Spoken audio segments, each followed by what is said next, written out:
हरिओम. योगदास श्री जयगणेश जोशी यांनी निरूपण केलेले निर्वाण उपनिषद मंत्र क्रमांक 37.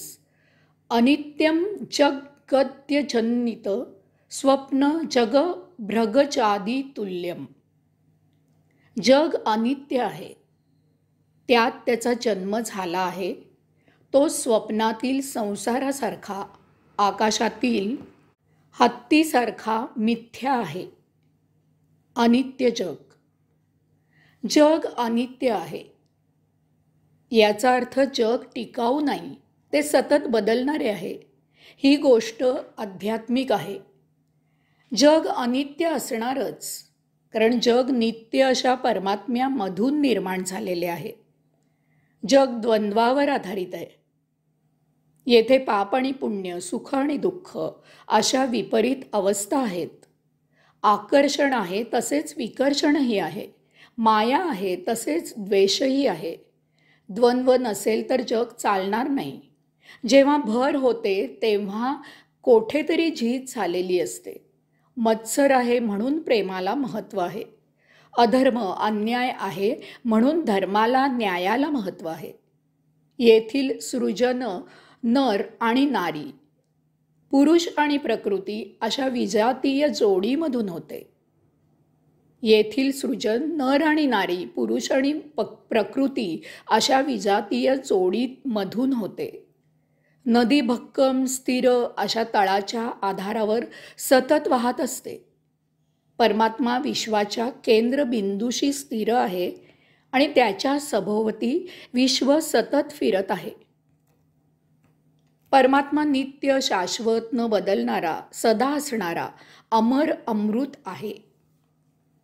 त्यामुळे त्यामधून आणि त्याच्या आधारावर चालणारे जग, त्यामुळे त्यामधून आणि त्याच्या आधारावर चालणारे जग अनित्य, अशाश्वत, बदलणारे, नष्ट होणारे असणे स्वाभाविक, अगदी स्वाभाविक आहे. आपण कोणत्याही गोष्टीकडे दोन वेळेला पाहू शकत नाही, कारण एकदा पाहून झाले की जेव्हा आपण दुसऱ्यांदा तीच गोष्ट पाहतो तेव्हा त्यात बदल झालेला असतो. आपण नदीत एक पाय सोडला आणि नंतर क्षणभराने जेव्हा आपण त्याच नदीत दुसरा पाय सोडतो तेव्हा ती नदी बदललेली असते, कारण ती सतत वाहत असते.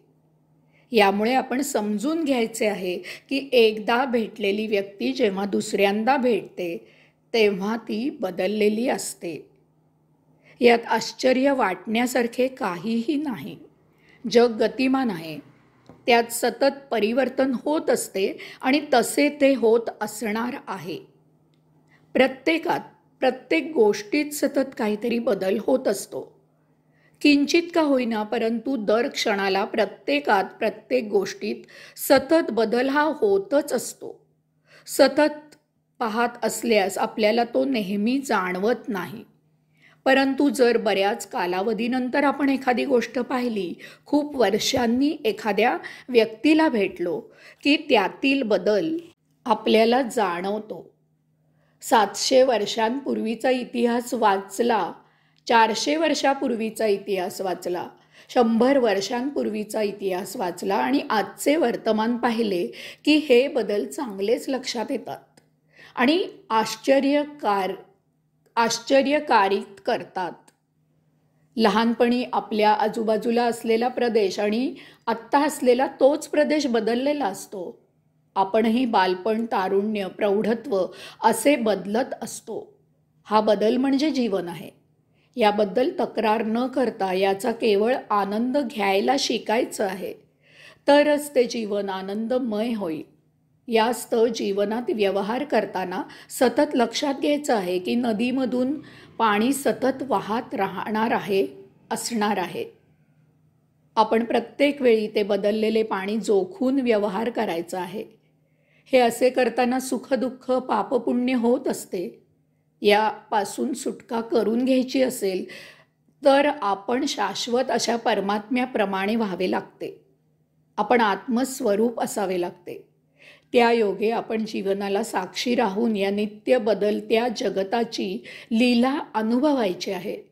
तरच आपली या द्वंद्वामधून सुटका होईल आणि आपण जीवनाचा, या सृष्टीचा नित्यानंद घेऊ.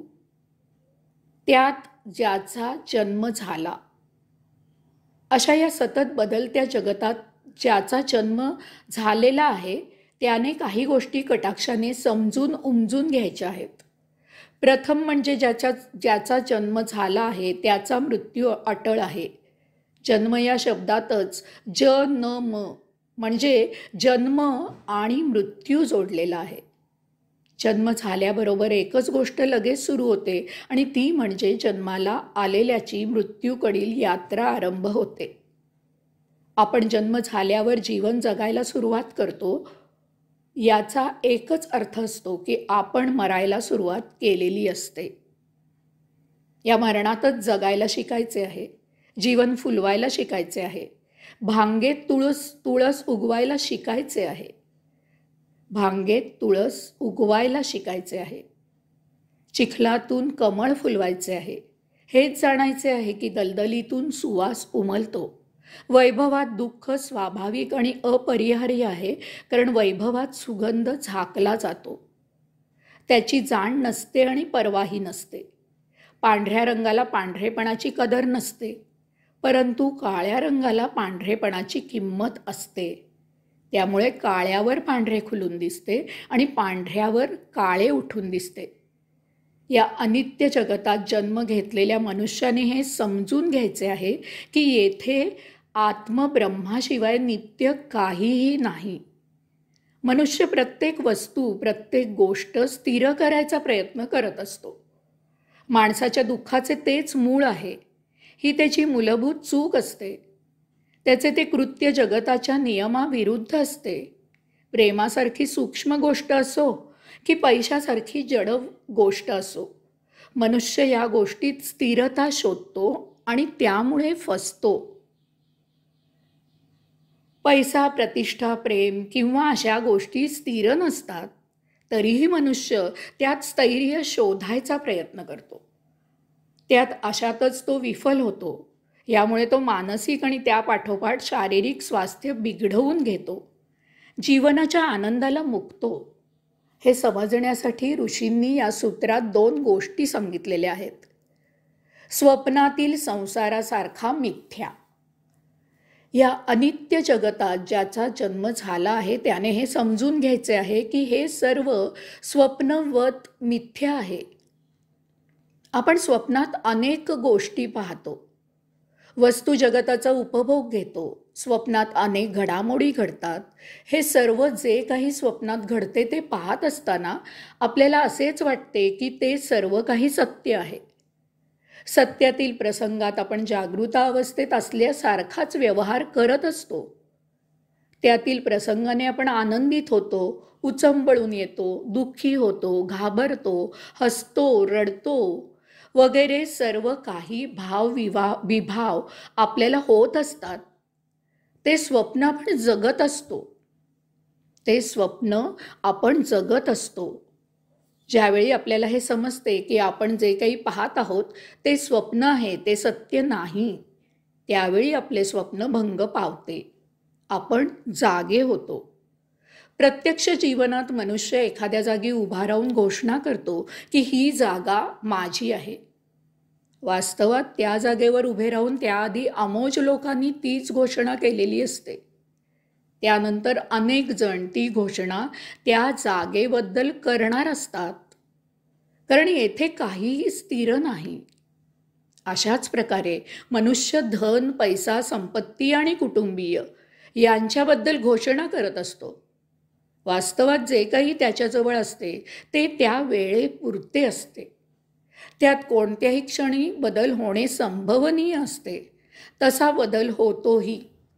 या घोषणेच्या वेळी मनुष्य सकृतदर्शनी जागा आहे असे वाटले तरी तो त्यावेळी भौतिक भोगापवर्गतेची झापडे बांधलेला असतो. तो मूर्छेत असतो. ज्यावेळी त्याचा विवेक जागृत होऊन सत्यदर्शनाने जाग येते तेव्हा त्याला उमजते की हे सर्व स्वप्नवत असून मिथ्या आहे. यात तथ्यांश काहीही नाही. येथे कसलीही शाश्वती नाही. आकाशातील हत्तीसारखा मिथ्या. या अनित्य जगतात ज्याचा जन्म झालेला आहे त्याने हे समजून घ्यायचे आहे की हे सर्व आकाशातील हत्तीसारखे मिथ्या आहे. आकाशात अनेक ढग असतात.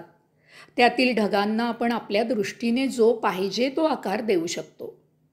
एकच एक ढग एकाला हत्तीसारखा दिसतो, तर तोच ढग दुसऱ्याला वाघासारखा दिसतो, तर तोच ढग तिसऱ्याला सिंहासारखा दिसतो. ढगांचा आकार वाऱ्यामुळे पाहता पाहता बदलतो. हत्तीसारखा दिसणारा ढग पाहता पाहता अनेक मेंढ्यांच्या कळपाचा आकार धारण करतो. अशाच प्रकारे हे जग अनित्य आहे. येथे सर्व चित्ताचा फैलाव आहे. आपण जसे समजू तसे जग आहे. एकच एक देखावा पाहून एकाला कविता सुचते, तर दुसरा त्याचे चित्र काढतो, तर तिसरा त्याच्यावर ध्यान लावतो.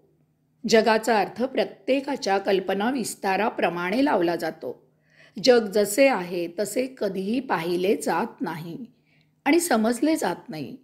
यासाठी केवळ साक्षी भावाने जगाकडे पाहता आले पाहिजे.